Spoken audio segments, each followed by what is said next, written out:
രൂപമാറ്റം വരുത്തിയ വാഹനങ്ങൾക്കെതിരെ നടപടി സ്വീകരിക്കാത്തതിൽ സർക്കാരിന് മോട്ടോർ വാഹന വകുപ്പിനുമെതിരെ രൂക്ഷ വിമർശനവുമായി ഹൈക്കോടതി. എതിരെ വരുന്ന വാഹനങ്ങൾക്ക് ബുദ്ധിമുട്ടുണ്ടാക്കുന്ന ആഫ്റ്റർ മാർക്കറ്റ് LED നിയോൺ ലൈറ്റുകൾ ഘടിപ്പിച്ചവർക്കെതിരെ നടപടിയെടുക്കണം.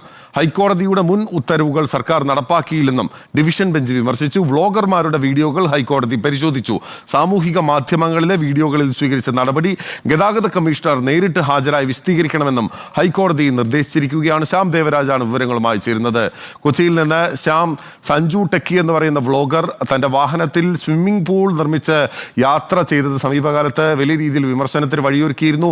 ഹൈക്കോടതിയുടെ കർശന നിർദ്ദേശത്തിന് പിന്നാലെയാണ് പോലീസ് കേസ് ഉൾപ്പെടെ സഞ്ജുവിനെതിരെ എടുക്കുകയും ചെയ്തിട്ടുള്ളത്. ഈ വ്ലോഗർമാർ ഉൾപ്പെടെയുള്ള ആളുകൾ തുടർച്ചയായി നിയമലംഘനങ്ങൾ വരുത്തുന്നു. മാത്രമല്ല, നിരത്തുകളിലേക്ക് ഇറങ്ങിക്കഴിഞ്ഞാൽ രൂപമാറ്റം വരുത്തിയ വാഹനങ്ങൾ വലിയ ലൈറ്റുകൾ, വലിയ പ്രകാശമുള്ള, നിയന്ത്രിത അളവിൽ കൂടുതൽ പ്രകാശമുള്ള ലൈറ്റുകൾ, എയർ ഹോണുകൾ ഉൾപ്പെടെ ഘടിപ്പിച്ചിട്ടുള്ള വാഹനങ്ങളെല്ലാം തന്നെ ഏറി വരികയാണ്. എന്തൊക്കെയാണ് ഹൈക്കോടതിയുടെ നിർദ്ദേശങ്ങൾ?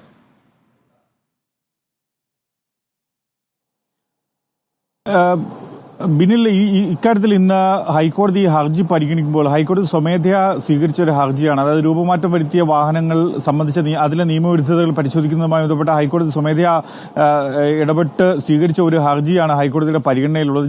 ജസ്റ്റിസ് അനിൽ കെ നരേന്ദ്രൻ അധ്യക്ഷനായ ഡിവിഷൻ ബെഞ്ചാണ് ഇന്ന് ഈ ഹർജി രാവിലെ പരിഗണിക്കുകയും ചെയ്തതും സർക്കാരിനെതിരെ, മോട്ടോർ വാഹന വകുപ്പിനെതിരെ രൂക്ഷമായ വിമർശനവും ഉയർത്തിയത്. മാറ്റം വരുത്തി വാഹനങ്ങൾ ഉപയോഗിക്കുന്നതിൽ എന്ത് നടപടിയെടുത്തു എന്ന കാര്യമാണ് ഡിവിഷൻ ബെഞ്ച് സർക്കാരിനോട് ചോദിച്ചത്. നിയമലംഘകർക്കെതിരെ സർക്കാർ ഒരു നടപടിയും എടുത്തിട്ടില്ല എന്ന കാര്യവും കൂടി ഹൈക്കോടതി നിരീക്ഷിക്കുന്നുണ്ട്. ഇങ്ങനൊരു നിരീക്ഷണത്തിന്റെ അടിസ്ഥാനം ഹൈക്കോടതി മുൻകാലങ്ങളിലും നിരവധിയായ നിർദ്ദേശങ്ങൾ ഇടക്കാല ഉത്തരവുകളിലൂടെയും മറ്റും സർക്കാരിന് നൽകിയിരുന്നു. പക്ഷെ അതിന്മേലാണ് നടപടി എടുത്തിട്ടില്ല എന്ന കാര്യം ഹൈക്കോടതി ഡിവിഷൻ ബെഞ്ച് വ്യക്തമാക്കുകയും ചെയ്യുന്നത്. ഫ്ലാഷ് ലൈറ്റുകൾ ഉപയോഗിച്ചാൽ എതിരെ വരുന്ന വാഹനത്തിന്റെ ഡ്രൈവർമാർക്ക് കാഴ്ച കാണാനാകുമോ, എതിർവശത്തുള്ള കാഴ്ച കാണാനാകുമോ എന്നതടക്കമുള്ള കാര്യങ്ങളാണ് ഹൈക്കോടതി ചോദിക്കുകയും ചെയ്യുന്നത്. ഫ്ലാഷ് ലൈറ്റുകൾ അപകടത്തിന് കാരണമാകും എന്നുകൂടി ഡിവിഷൻ ബെഞ്ച് ഒരു ഘട്ടത്തിൽ നിരീക്ഷിക്കുകയും ചെയ്യുന്നുണ്ട്. മാറ്റം വരുത്തിയ വാഹനങ്ങൾക്കെതിരെ സർക്കാർ കർശനമായ നടപടി എടുക്കണം എന്ന കാര്യമാണ് സർക്കാരിനോട് ഹൈക്കോടതി ഡിവിഷൻ ബെഞ്ച് വ്യക്തമാക്കുന്നത്. ആഫ്റ്റർ മാർക്കർ, LED ലൈറ്റുകൾ, ഒപ്പം നിയോൺ ലൈറ്റുകൾ എന്നിവ വാഹനങ്ങളിൽ ഘടിപ്പിച്ചവർക്കെതിരെ കർശനമായ നടപടി എടുക്കണം എന്ന കാര്യവും കൂടി നിർദ്ദേശിക്കുന്നുണ്ട്.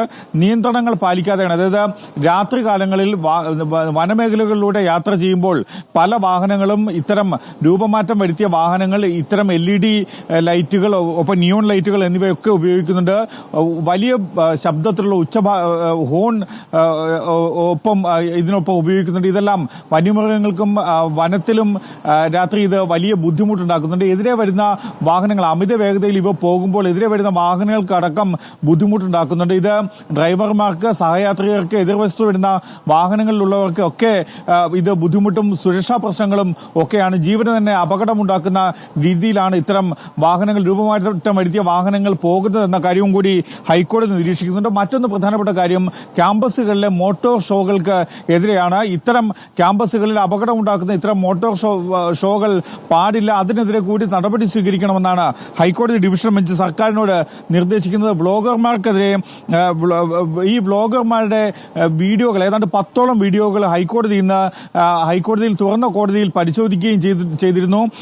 അത്തരം വാഹനങ്ങൾ, മോട്ടോർ ഷോ കേരള എന്നതടക്കമുള്ള യൂട്യൂബ് പേജുകളിൽ വന്ന വീഡിയോകളാണ് ഹൈക്കോടതി നേരിട്ട് അത് എടുക്കുകയും അത് പരിശോധിക്കുകയും ചെയ്തത്. ഇത്തരം വീഡിയോകൾ പ്രസിദ്ധീകരിക്കുന്ന ആളുകൾക്കെതിരെ കർശനമായ നടപടി സ്വീകരിക്കും. ഒപ്പം മോട്ടോർ വാഹന വകുപ്പ് ഉദ്യോഗസ്ഥരെ ഭീഷണിപ്പെടുത്തുന്ന വ്ലോഗർമാർക്കെതിരെയും കർശനമായ നടപടി സ്വീകരിക്കുമെന്നടക്കമുള്ള കാര്യങ്ങളും ഡിവിഷൻ ബെഞ്ച് വ്യക്തമാക്കിയിട്ടുണ്ട്. പിന്നിൽ മറ്റൊരു പ്രധാനപ്പെട്ട കാര്യം, ഗതാഗത വകുപ്പ് കമ്മീഷണർ ഇക്കാര്യത്തിൽ കർശനമായ നടപടി സർക്കാർ സ്വീകരിച്ചില്ലെങ്കിൽ ഗതാഗത വകുപ്പ് കമ്മീഷണർ നേരിട്ട് ഹാജരാകേണ്ടി വരും എന്നൊരു കാര്യമാണ് ഡിവിഷൻ ബെഞ്ച് ഒരു ഘട്ടത്തിൽ വ്യക്തമാക്കിയത്. മറ്റൊന്ന്, ഈ സമൂഹ മാധ്യമങ്ങളിലെ ഇത്തരം വീഡിയോകൾ നീക്കാൻ വേണ്ടി എന്തെല്ലാം നടപടികൾ സ്വീകരിച്ചെന്ന കാര്യം കേന്ദ്ര സർക്കാർ അറിയിക്കണം എന്ന കാര്യം ഡെപ്യൂട്ടി സോളിസിറ്റർ ജനറലിനും ഹൈക്കോടതി ഡിവിഷൻ ബെഞ്ച് നിർദ്ദേശം നൽകിയിട്ടുണ്ട്.